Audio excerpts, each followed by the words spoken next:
we got to breathe a little bit in between episode records because season 7 had to be done in just about 2 months. Whereas season 8, we took most of the year to explore these characters a little more and bring a little more of ourselves to the role. And we've just been given these great stories to play with. So credit to the writers in season 8 and beyond that we get to kind of jump into this multiversal sandbox.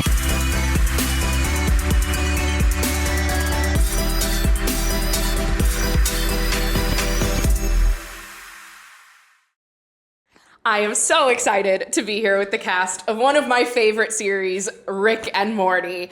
I love this show so much, and I think the thing that made me fall in love with it was, of course, it's funny on its head, but what always gets me is when the show surprises you with something very deeply philosophical and moving. Most recently, when we learned the life story of the spaghetti that we were all eating is my favorite example. And it's a true story.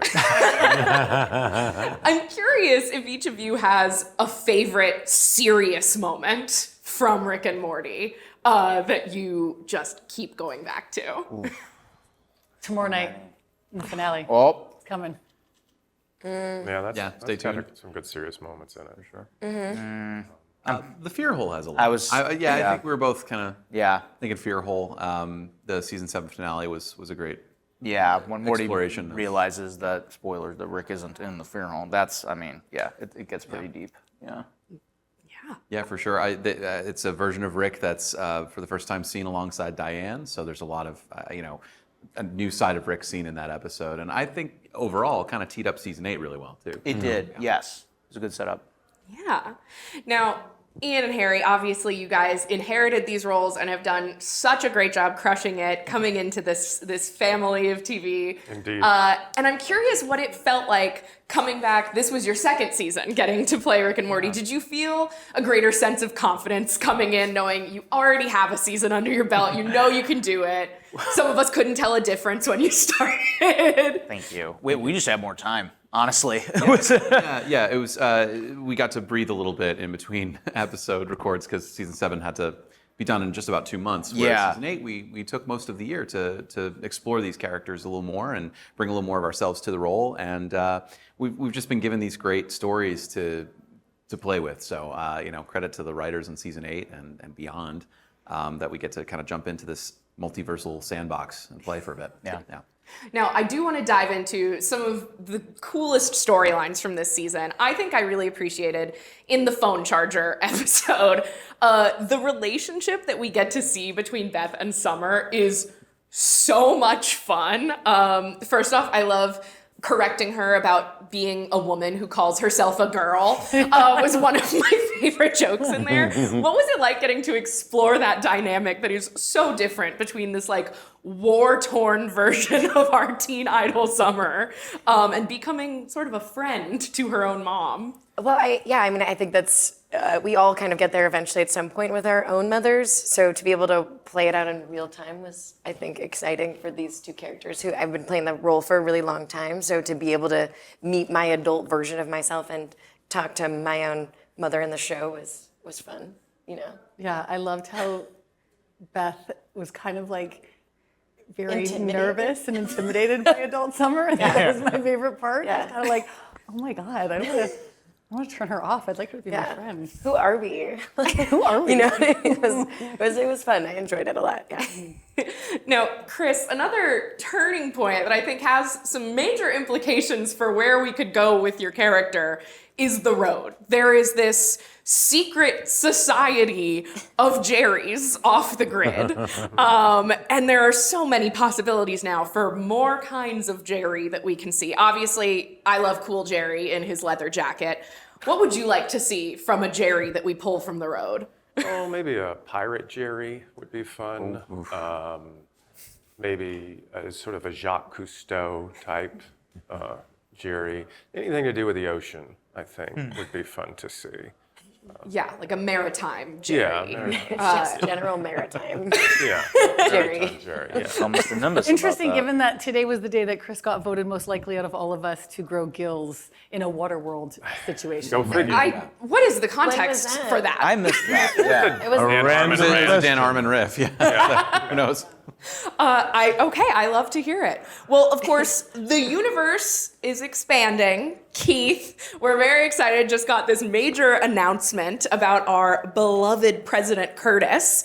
I'm curious, what are we going to get to see from him with maybe less meddling from Rick? Because most of the time when we see him, it's in the context of one of Rick's crazy schemes. No more. Well, he gets into his own crazy schemes. It's real exciting to see him, figure it out and come up with solutions that sort of take him a little further down the rabbit hole and then come out of it. And he's got really wonderful help. The staff, the White House staff, is quite exciting. I mean, you'll see we have... In the form of Stephanie Beatriz and Jim Rash, of course, who are fantastic. And we get a little community reunion with you and Jim Rash. And I have to ask you if you're going to be in the Community movie. So I'm told. I mean, we have to see it. We have to, how long... The promise of that movie has been so long. I say, well, I hope it works out. I hope it gets done. I hope it does too. And I think it's a testament to how special that show is that people are still so ravenously tweeting hashtag 6 seasons of the movie this far into the run. So I think it's very special to be a part of something like that.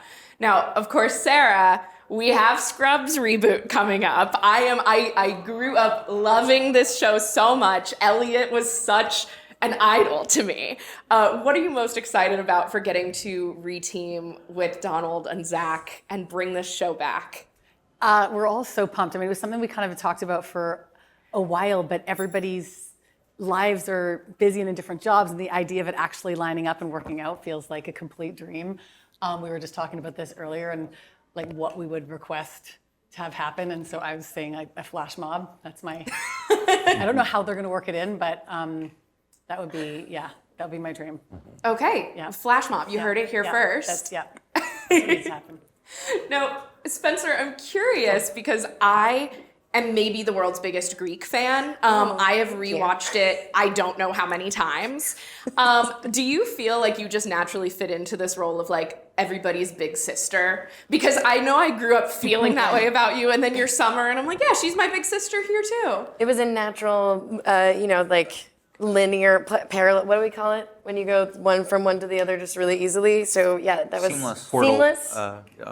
There's another Portal. Yeah. Portal. We portal. It was like a portal from Greek life to the universe, the multiverse, basically. No, it's been fun to explore that because my siblings are all much, much younger than I am. So it comes naturally. So, well, it's more like imagination work, I guess, right? Right. Yeah. Imaginarium. Acting. I was going to say imaginarium. It's imaginarium. That's a word. It's a new word that we're An using acting in the term. acting world. Yeah. Imaginarium. It's beautiful. Spencer Grammer's Imaginarium. No, That's my acting book that I'm writing right now. This show has gotten some insane guest stars over the year. Obviously, this season, both James Gunn and Zack Snyder in the same episode absolutely took me out, especially as a film reporter. I could not believe that was happening. Were you shocked to see that you had both of them agreeing to do it? And I'm also curious who is at the top of your dream guest star list, because it kind of feels like the sky's the limit. Everybody wants to be on this show. We've been so lucky. We've had the craziest group of guest stars, Susan Sarandon and Stephen Colbert and Jermaine Clements, and it feels like, every year we get so lucky. What do you guys think? Ian McKellen, Kate Winslet. Sure. Yeah, for sure.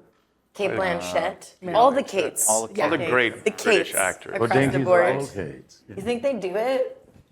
Maybe. All at Yeah. once. All at Hurt to once. ask. Yeah. In all You know? one episode. Boom, boom, It's, boom. it's our job to ask them. So Yeah.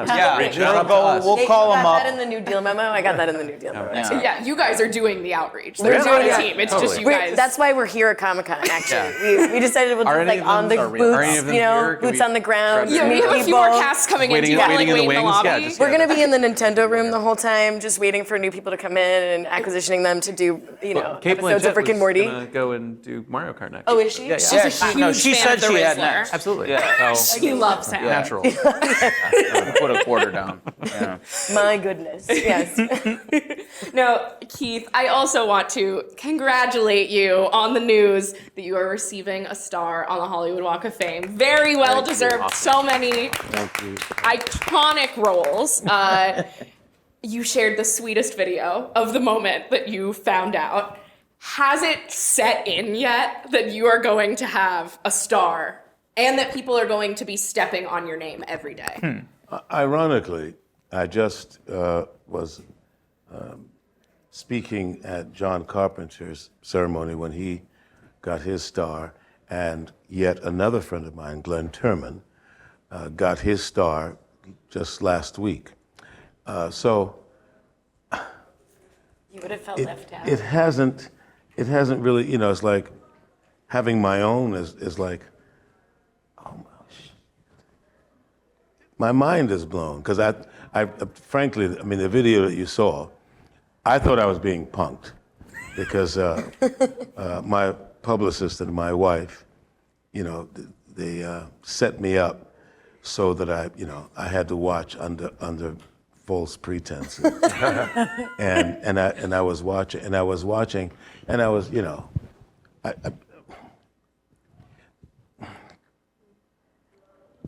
and all of a sudden, I heard my name, and I'm like, is he punking me? What? How did they arrange that? And it was really sweet, and I got caught. I'm glad that Eugenio Derbez was not punking you, and it's a well-deserved honor. So Well, I I know we're all appreciate very happy for you. I appreciate that. I want to thank all of you so much for taking the time. I know everybody was so excited to see you at the panel today, and I can't wait to watch the finale. Amazing. Thank you. Thank you. Thanks, Cassie. Thank you. Appreciate it. Yeah.